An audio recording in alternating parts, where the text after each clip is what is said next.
I want to thank our development partners and humanitarian agencies for the support that you continue to give the people of this country in intervening at this very difficult time. I wanted to make a clarification because it's important that we do so. During our last consultation, we did agree on a coordination framework between the national government, the county governments, and our development partners. And we did agree that the county coordination teams that are co-chaired by the county commissioner and the governors will be the forum through which to channel help. We did appeal to our development partners to upscale their level of assistance, and I'm grateful that that continues to flow. We did commit as national government to set aside funds for this intervention. We did appeal to the county governments also to consider channeling funds for this intervention. However, there has been a misconception that some county governments have been waiting for the national government to give them money for this intervention. That is not the case. The national government will provide funds through the county coordination teams.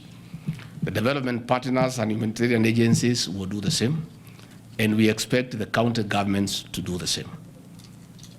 We are therefore a little bit shocked when we see governors complaining that they are here to receive money for El-Nino from the national government.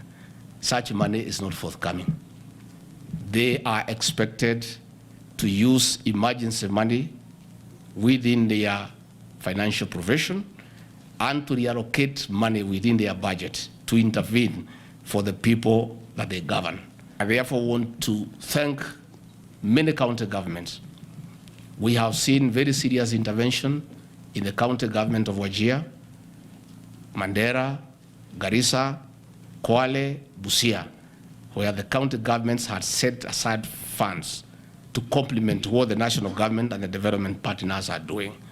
I want to urge and request other counties to do the same within what they have from the shareable revenue, the emergency component, and whatever else they are able to reallocate to commit funds to assist victims of flooding and to see what other interventions that they'll make.